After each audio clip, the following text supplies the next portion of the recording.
Thank you, PG and Jyoti, for your very, very generous words of introduction. May I also greet Director Jesse Harmon, my old friends Pascal Navayan and DG Willie. I can see Sunil is somewhere around here, the key force behind this very novel synergy friendship alliance. It's going from strength to strength that I can see. The world and Rotary has gone through perhaps its most harrowed period of possibly this whole generation, ravaged as we are by the coronavirus, which has actually wreaked havoc on the global economy, upending entire industries and leaving scores of people around the world without work and in many places even without food. If I have to talk to a business crowd, I would tell you that in economic numbers, the cost of COVID-19 calculated up to 2021, December, will amount to $10.3 trillion. Now, that is, to put it mildly, a very, very large number. To show you in retrospect or in a comparative manner, only the United States and China have an annual GDP greater than $10 trillion.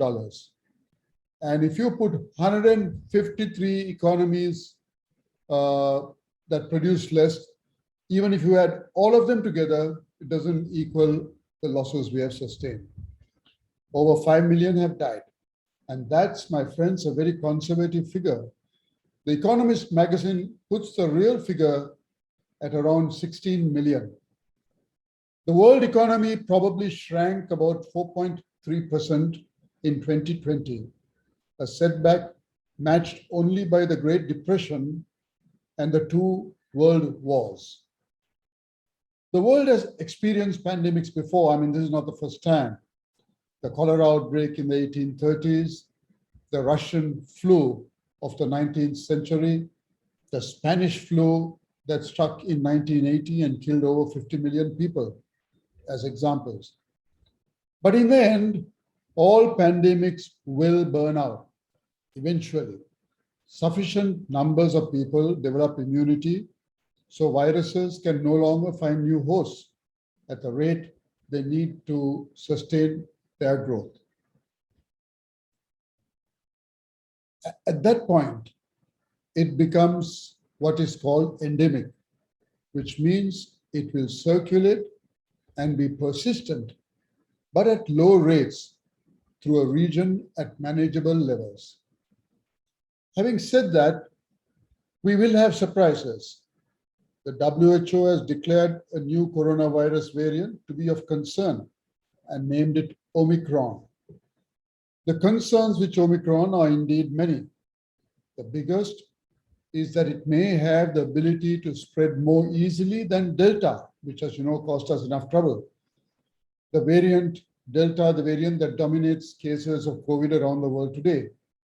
If so, Omicron could supplant Delta within months. In that case, Omicron would cause bigger outbreaks that flare up faster than Delta and are harder to stop. Another worry is that today's vaccines and drugs against COVID may be less potent against Omicron and may therefore need to be redesigned. In the coming days and decisions from the WHO, we will be closely watching for any broader spread. At a minimum, however, it's yet another reminder that COVID-19 is going to remain the wild card for the global economy. Remember, only one human disease, smallpox, has ever been completely eradicated in 1979. Now, it was possible to successfully eradicate smallpox because of some unique characteristics of the virus. It lacked an animal reservoir. It had clear infective features, marks on your face and so on, that made it easy to quickly recognize the disease in sufferers. It had a short period of infectiousness, and getting infected conferred natural immunity for life. Measles is an example of a disease that can never be eradicated fully, but it's endemic. We are familiar, of course, with our efforts to eradicate polio. We have played the lead role in these efforts. Wild polio virus has been eradicated in all continents except Asia. And as of today, 2021, Afghanistan and Pakistan, the only two countries where the disease is still classified as endemic, with 4 cases of WPV or wild polio virus this whole year. With COVID at this point, some 3.8 billion people have had at least one shot, and 2.8 billion are fully vaccinated. That means more than 7.3 billion doses have been administered worldwide. Add them to those who have survived infection, and it looks as if over half the world's population boasts some degree of immunity to COVID. However, the global figure does mask, sadly, vast disparities in vaccine access and vaccine distribution between wealthy and poor nations. Of course, during this time, Rotary was not idle. We have actively endorsed the call of UN Secretary General Antonio Guterres to the G20 nations to assure vaccine equity worldwide.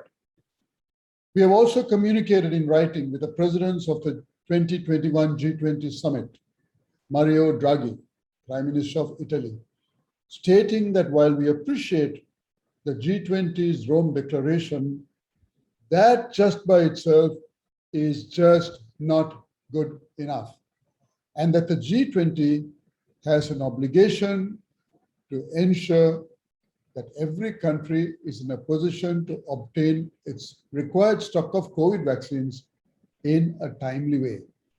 Unfortunately, it's still not happening. We recently signed an MOU with Gavi. Gavi, as you know, is the Global Alliance for Vaccines and Immunization, confirming a collaborative arrangement globally to further COVID-19 vaccine coverage through social realization advocacy. Gavi is a public and private sector vaccine alliance, co-leading COVAX as a worldwide initiative aimed at making sure every country has access to COVID-19 vaccines. They haven't succeeded yet, that's a different matter. Rotary and Gavi have come to an agreement in principle to work together towards the vision of one world protected against COVID. We have agreed that the current international vaccine access is uneven, and mitigation of that gap is critical. No country is safe, my friends, unless all the countries are safe, and only vaccinating the whole world will determine the course of this pandemic. The more people get vaccinated, the less transmission that occurs in the community, reducing everyone's risk of infection. In many countries, Rotarians could use the experience gained through our polio efforts to support COVAX in the delivery of the vaccines in other ways. To begin with, COVAX has shortlisted 9 countries to more actively partner. In this part of the world, it includes India, Pakistan, Bangladesh, Nepal, and Sri Lanka, and then some countries in Africa to begin with. Recently, both Foundation and Rotary International have agreed to take a firm position in their outlook to COVID. We see the decision to vaccinate as a civic and humanitarian imperative. We agreed that we are not a political organization. We are a service organization, and this is the lens through which we will look at the world. Unlike in some countries where, depending on which party you belong to, they take a different view. We agree that vaccination is the path to ending the pandemic. Rotary endorses and strongly encourages vaccination of all individuals. We ensure that RI staff at headquarters were required to be fully vaccinated by 10th October as a criterion for employment after that date. I'm pleased to tell you that currently RI employee vaccination rate stands at over 99%. Every member of the Rotary International Board and every trustee of the Board of Trustees of the Foundation are expected to be fully vaccinated, and I think they are. We agree that our efforts have included advocacy with the G20 and a proof of concept program with COVAX to leverage our frontline experience with polio eradication to facilitate vaccine delivery in several low and middle income countries where Rotarians are active. And we know that Rotarians can play an active role in this, and they already are. While we know many clubs are already deeply involved in COVID-19 prevention, we are working on additional strategies to multiply our collective efforts. We have realized that misinformation has become an infodemic, which hinders the fight against COVID-19. In line with our four-way test, we are committed to providing our members with only science-based information, not rumors, not these WhatsApp stuff that goes around. We agree that those children for whom the vaccines is not currently available are at significant risk. The vaccination of adults is the best way to protect children who cannot be vaccinated. Pediatric admissions for COVID-19 are rising precipitously in areas of low vaccination, and we need to take note. We agree that Rotary also salutes healthcare workers everywhere as they continue to provide life-saving services. We appeal to clubs that local recognition of these heroes by each of our clubs can help to encourage them to continue their important work. The board is currently looking at a special designated week early next year when clubs will be encouraged to recognize health workers across the world. Rotary clubs are encouraged to redouble their efforts to support COVID-19 prevention and vaccination efforts. Vaccines have proven to be one of the greatest advances of modern medicine. The WHO estimates that vaccines save between 2 to 3 million lives each year, and we estimate that polio vaccine has saved more than 19 million children from paralysis. What more proof do you want? Vaccines are safe, effective, and are responsible for eliminating or controlling many other vaccine-preventable diseases such as smallpox, measles, rubella, and now even Ebola. And now there's an opportunity to end the COVID-19 pandemic through vaccines. The question one asks, or I want to ask me, is when can all clubs start meeting again physically? Whilst I'm neither an expert nor a fortune teller, we have to bear in mind that virus variants are tearing through places where people gather in large numbers, particularly when strict pandemic protocols are not in place, like wearing masks and distancing. The CDC recently issued a warning that even fully vaccinated persons must take precautions. And indeed, we have seen what we call breakthrough illnesses, where the virus hits you in spite of being double vaccinated. According to WHO, in order to live with this virus and continue our daily lives, we need to take a vaccine plus approach. That means, in addition to your vaccines, it means mask wearing, social distancing, ventilating indoor spaces, and washing hands. I certainly would discourage any large indoor event for sure, except depending on the number of participants in proportion to the room size. You have a large room with a small number of participants or relatively small number of participants, you're reasonably safe. The famous Mayo Clinic's vaccine research group says it is best to keep groups small when going maskless indoors, even if all are vaccinated. This may change in a few months, but if we must have meetings, club or district, I would suggest that we first consider the level of risk prior to our decision to do so. We should certainly avoid larger events and gatherings, particularly if these are held indoors. And if clubs do meet, They should ensure the room is well ventilated. Good ventilation, my friends, can help reduce viral particles in the air. If you're indoors and around others, bring in fresh air by opening windows and doors if possible. During the Crimean War, Florence Nightingale settled on the principle that would later prove key to a legendary nursing career. You heard of Florence Nightingale, of course. The importance of opening windows to ensure an inflow of fresh air. As reported since then, engineers have produced an array of high-tech electric ventilation systems, but some studies show what many have long suspected, that simply opening a window might do a better job. And whilst we involve ourselves with COVID, never forget that polio eradication remains the top priority for Rotary. That's why we don't want to get involved with purchase of vaccines. We can apply the lessons we have learned in fighting polio to efforts to respond to the COVID-19 pandemic.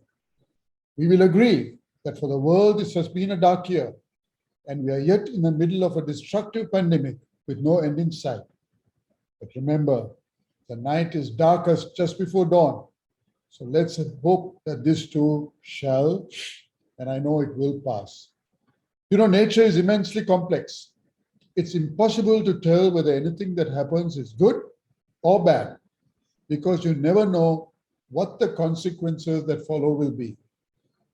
All we know is that with every action and reaction, there is an opportunity, a chance to live our values, express our desires, and take action to improve the quality of our lives. I was reading recently Farid Zakaria's recent book, where he writes of Lawrence of Arabia. In the movie, some of you are too young, but some of you remember in the movie, the role is played by Peter O'Toole. Lawrence has convinced a group of Arab tribes to mount a surprise attack on the Ottoman Empire, from whom they seek independence.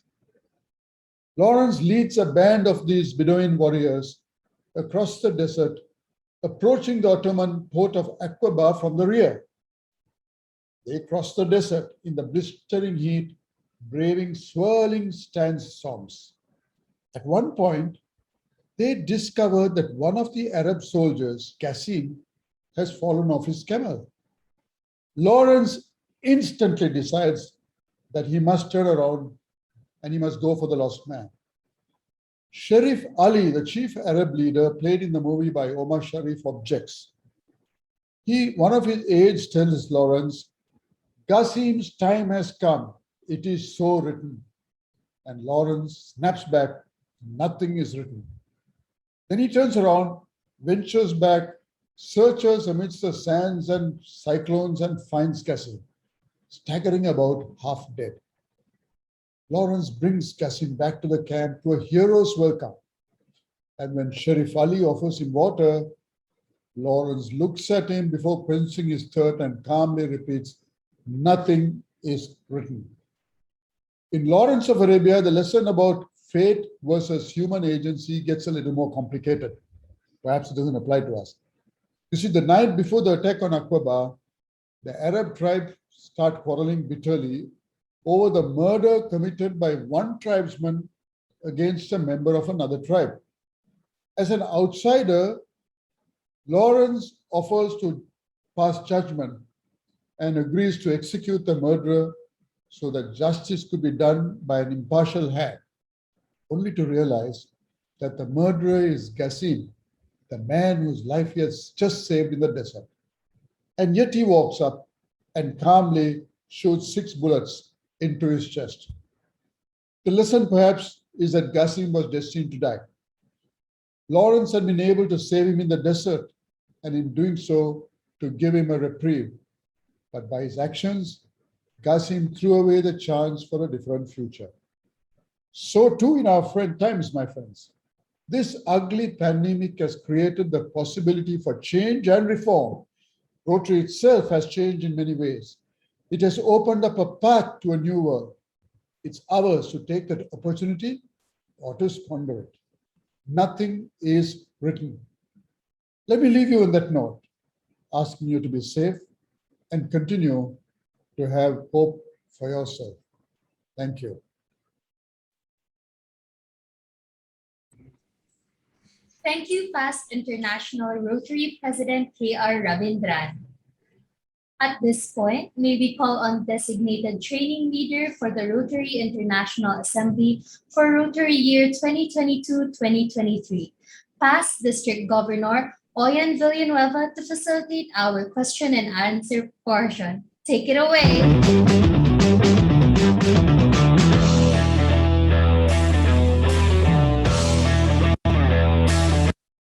Well, thank you very much, past Rotary International President K.R. Ravindran. That was truly a very informative and inspiring message for all of us.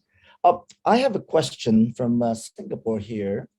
Is there such a thing as a COVID fund where Rotarians can directly donate to fight the pandemic? Past Rotary International President K.R. No, we don't have one at Rotary anyway at this point, to be short. Okay, thank you very much. Is there any good practices by any Rotary clubs in the whole world that we can emulate in this pandemic? Oh, there are hundreds, many big ones, small ones. I think during the height of the pandemic, many clubs around the world helped with the global grants, to help set up wards, breathing equipment, oxygenators, ventilators. Those were the big ones. And since then, there are clubs working in organizing the transport for the vaccines. India is one country which has done remarkably well. There are others, my own country, where we're working very closely with Rotaractors and Interactors in advancing the message of hygiene all over. We work with the Standards Bureau to set up a standard for companies to be certified as a company which observes COVID protocol. So Rotarians are doing a huge amount of work, and there are others who don't do anything physically but help raise money and help other Rotarians in other countries to do work. Okay, wow. We truly are making a difference, all right? There's a question here about equity distribution of vaccine. Is there any way that Rotary can be a part of this campaign? No, that's something way beyond what we can do. I mean, the whole problem was there is just COVAX was supposed to do this. COVAX was an organization put together by Gavi, Gates, WHO, UNICEF. They had contributions from various countries, and their guarantee was that every single country will get 20% of their vaccine requirements, 20% of their population will be given vaccines. Unfortunately, what happened was COVAX relied largely on vaccine supply from India. And when the Delta hit India, the vaccines, they needed it themselves, and there was not enough needed for export. As a result, we felt woefully short. But now, with more and more factories coming on place, I think the situation would improve. So you have a pathetic situation. I mean, right now, I feel sorry for the South Africans. They were quick enough to admit that they had a problem. They could have just kept quiet. And the result is that they have been completely, blocked off, and flights have been stopped, and they're paying a huge price for being honest. And that's really sad, because on the one side, the wealthier nations cornered all the vaccines. On the other side, Africa right now is under 10% vaccinated, while a lot of other countries, including poorer countries like us, are doing our third vaccine shot. So it seems pretty inequitable what is happening at the moment. Oh, that's truly treading on a different path. Due to the COVID pandemic, the economy is going down and the cost of living is increasing day by day. What do you think will this affect Rotary as an organization in terms of membership as well as the funding from the Rotary Foundation? What is your opinion on this? As far as membership is concerned, I think Director Jesse Harman will answer that better than me. But I can tell you, as far as foundation was concerned, last year was a record year for us. We had more foundation contribution than ever before in the history of Rotary and at the height of a pandemic. So Rotarians have done more than one expected. I mean, they have been generous, they've been open-ended in their generosity. And so that part has not been affected. Membership, I'll leave that to Jesse to answer that. Jesse, you want to take that on? Well, she's the membership expert, right? With all of these things that are going and with all of the pandemic going on and the COVID-19 still not over, and with the emerging variant that is coming, what do you think will be the effect as well as far as our international events are concerned, as far as Rotary international conventions, international assembly, as well as presidential conferences will be affected? What is your opinion on this? I think it's too early, Oyan, to comment on that. This Omicron is supposed to be, because of its genetic composition, more dangerous than Delta. However, it's still much too early to make a definitive comment, because WHO itself doesn't know yet. They still don't know whether the vaccines will work or not. Both Pfizer's and Moderna have said that even if it doesn't work, they will need about 6 weeks. They can tweak their vaccines to deal with it. So let's wait for the experts to tell us in the next week, 10 days, 2 weeks, what's the real status, and then we'll see how it develops. For the moment, Rotary has made no changes to its existing policy as it stands. Okay, thank you very much. For the last question for you, Past World International KR, what do you think would be the best things that Rotary Club can do with this emerging with the COVID-19 emerging variant now is concerned? What do you think the Rotary clubs can do in the future? Look, Rotary clubs just need to do what we've been asking them to do for the last 2 years. They need to be safe first. They need to get themselves vaccinated without delay. They need to encourage others to do their own vaccinations, and they need to be able to help the authorities in whatever way they can. There are many, many very successful Rotary projects on this pandemic, and I just think we need to keep going the way we are. We've learned to work through Zooms. We've learned to meet virtually. I think meeting physically, etc., will come back. It'll come back soon. So let's not worry too much about it. But just continue to do what you're doing. We've done well. I'm very, very proud of what Rotary has achieved, the way Rotarians have extended themselves, the way they've been reaching out, the way they've been dipping their hands in their pocket, the way I was at one of the camps here in my country, and I was amazed to see the number of Rotarians who are there helping out, all with their masks, etc. So they are helping. They are helping in many ways, and just keep going, keep doing that. There are 100 ways we can help. You just need to sit down and plan, what can we do? What is it we can't do? Okay. Thank you very much, President Ravi, for gracing our occasions. You have truly informed us a lot. And I believe that the Rotary clubs present in this Synergy Alliance right now are truly guided in this COVID pandemic and our future. Thank you very much. I turn you over to the host. Thank you. Thank you, past International Rotary President K.R. Ravindran and past District Governor Oyan. May we now request Charter President Phil Bautista to give the vote of thanks for and on behalf of Synergy Friendship Alliance Asia. Mabuhay. Past International Rotary President K.R. Ravindran, in behalf of the Synergy Friendship Rotarians, I sincerely express our appreciation for the inspiring and hopeful message on how we can live well and continue serving others during this pandemic period.